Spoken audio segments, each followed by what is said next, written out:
সালামু আলাইকুম ওরহমতুল্লাহি তাআলা ওয়া বারাকাতুহু। প্রিয় দর্শক শ্রোতা, যশস্বী কোরআন বই চ্যানেলের পক্ষ থেকে আপনাদের স্বাগত।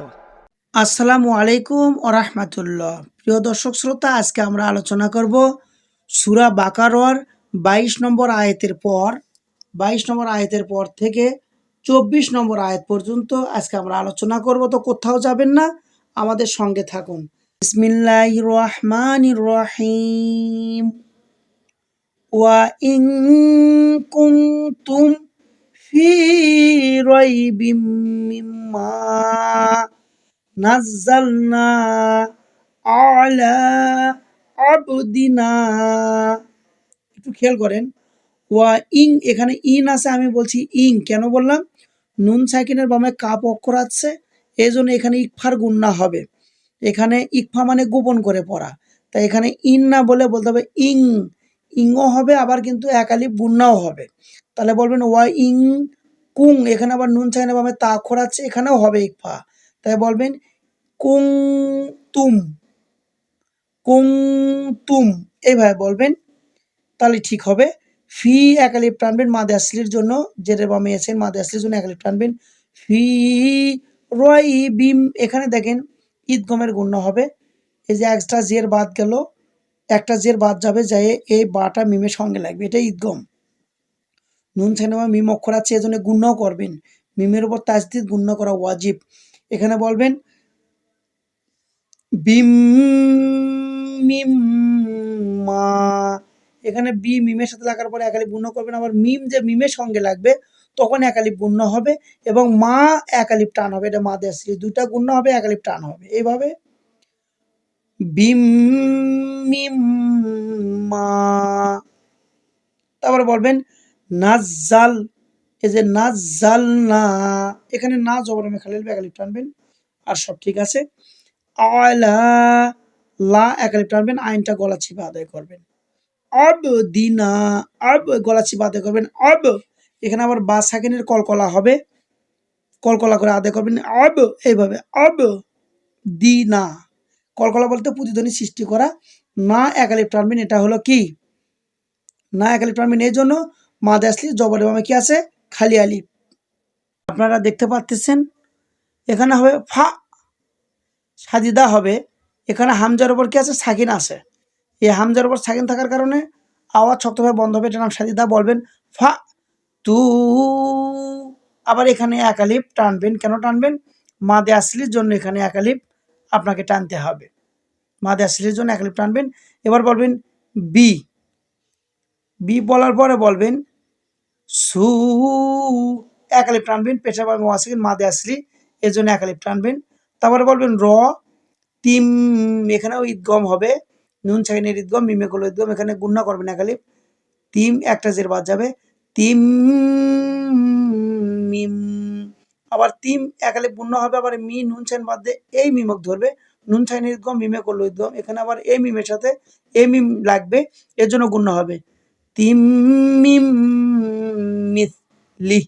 এখানে দেখেন সদ অক্ষে মোরাক্কস থামার জায়গা আছে। সদের কাজ যদি আপনি থামেন, সেক্ষেত্রে এখানে লি লাগবে হায়ের সাথে, এই জন্য হায়ে দমিরে দম ফেলালে আর দ্বিসাকিন হয়ে যায়। আর যদি আপনি দম না ফেলান থেকে সেই জন্য বলবেন মিথলিহি, তাহলে এক ক্লিপ টানতে পারবেন। দুইটাই বলে দিলাম, যেটা আপনার ইচ্ছা নিঃশ্বাসের উপর। এবার আসেন আমরা এখানে বলবো ওয়াদ। দাল সাকিনের কলকলা করে আদায় করতে হবে। দালের উপর সাকিন আছে, কলকলা মানে প্রতিধ্বনি সৃষ্টি করে পড়া, এজন্য বলবেন ওয়াদ। এখানে এক আলিফ টানবেন, মাদে আসলি আছে। তারপর দেখেন সু, সু হা দা, দা টানবেন, আবার হলো চার আলিফ। কয় আলিফ টানবেন? চার আলিফ টানবেন। এখানে খেয়াল করেন সু হা দা চার আলিফ টানবেন, মাদে মুত্তাসিল আছে। তারপর বলবেন আ কুম, এখানে আবার মিম সাকিনের ঈদগম, মিমে করবে ঈদগম, এখানে ঈদগমের জন্য গুণনা করবেন কুম মিন। এখানে দেখেন কুম মিং, এখানে কিন্তু মিন হবে না, মিং হবে। কেন? নুন সাকিনের ইকফা, দালে করলো ইকফা। এই যে দাল দেখতে পাচ্ছেন, এই দালের জন্য ইকফা হবে, এই জন্য ওখানে বলবেন হলো মিং, এখানে বলবেন কি মিং, এক আলিফ গুন্না হবে দু নিল্লাহি। এখানে দু আবার এক আলিফ টানতে হবে মাদে আসলির জন্য।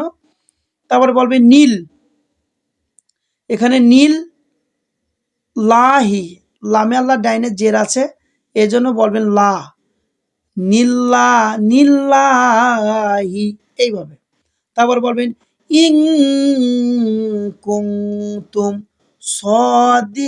সাদিকিন, এখানে একটু খেয়াল করেন, এখানে ইন হবে না, নুন চাইনের ইকফা কাপে করলো ইকফা, তাই এখানে ইকফা করবেন, ইকফা মানে গোপন করে পড়া, গোপনও করবেন একালিপ গুণনা করবেন এভাবে ইং কুং, এখানে আবার নুন চাইনের ইকফা হবে, গোপন করে বলবেন ইং কুনতুম সাদিকিন। এই কিনের জায়গা টানবেন 3 আলিফ, এটার নাম মাদে আরদি, থামার জায়গা থাকার কারণে জবরটা বাতিল হয়ে সাকিন হবে, আর মাদে আসলির বামে মনে মনে সাকিন ধরলে 3 আলিফ টানতে হয়, এটার নাম মাদে আরদি। তারপর আসেন এখানে আমরা পড়ব ফাইল, এখানে নুন সাইনের ইদগম আছে তবে গুণনা হবে না, এজন্য নুন সাইনটা বাদ গেল। ফাইল্লাম তাফ আ লু, এক আলিফ টানবেন, এই তাফ আলু এক আলিফ মাদে আসলি আছে। এবার আসেন এখানে ওয়ালাং তাফ আলু, এখানে ওয়া লান হবে না বলে বললাম লাং, এখানেও ইকফার গুণনা, নুন সাকিনের ইকফা তাই করলো ইকফা, এই জন্য ইকফার গুণনা করবেন। তারপরে বলবেন তাফ আলু, এই লু টানবিন হলো এক আলিফ, কেননা এটা হলো মাদে আসলি। ফাত্তাকুন্না, খেয়াল করেন ফাত্তা, এই যে মাঝখানে অক্ষরগুলো বাদ গেল, কুন একবারে বেশ কুকুল কুন এইভাবে, কুন না এক আলিফ টানবেন মাদে আসলির জন্য, আর এখানে রটা আছে রল্লা তি এক আলিফ টানতে হবে, এখানে হবে দেখেন ফাত্তাকুন্নারুল্লাতি, এই তি টানবেন এক আলিফ, কারণ জেরে বামে ইয়া সাকিন, এটাও মাদে আসলে। তারপরে বলেন ওয়াকু, এক আলিফ টানবেন, ওয়া টান নাই, কু এক আলিফ টানবেন, দুহান্নাসু, খেয়াল করেন এখানে কু এক আলিফ টানবেন, দু টানলে হা নুনের সাথে লাগাবেন হান, নুনের উপর তাজিদ গুণ্য করা ওয়াজিব, এখানে এক আলিফ গুণ্য করে এক আলিফ টানবেন সু, এখানে হবে হান্নাসু। আল হিজারহ, এখানে টানা যাবে না, এখানে যদি আপনি দম ফলান তাহলে এখানে তাকে হা ধরে পড়তে হবে, এটা তাজবিদের একটা নিয়ম, যে গোল তায়ে দম ফালালে হা হয়ে আরদি সাকিন হয়ে যায়, যদি আপনি দম না ফালান সেক্ষেত্রে এটি যা আছে তাই বলে যাবেন ওয়াল হিজারতু, এভাবে পড়ে চলে যেতে পারবেন, এই জিমটা এক আলিফ টানে।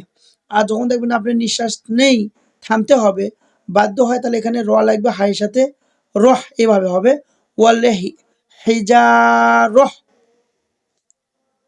ঠিক আছে। তাহলে আমরা এখানে দম ফালাবো না, সেক্ষেত্রে আমরা কি হবে দেখেন ওয়াল হিজারতু এইভাবে হবে, দুটাই বলে দিলাম যেটা আপনার ইচ্ছা। এখানে দেখেন, এখানে খেয়াল করেন, এখানে দেখেন উ, উ বলা বলে উ দাঁত, আইনটা গলা চিপা আদায় করবেন, দাঁত লিল কাফিরিন,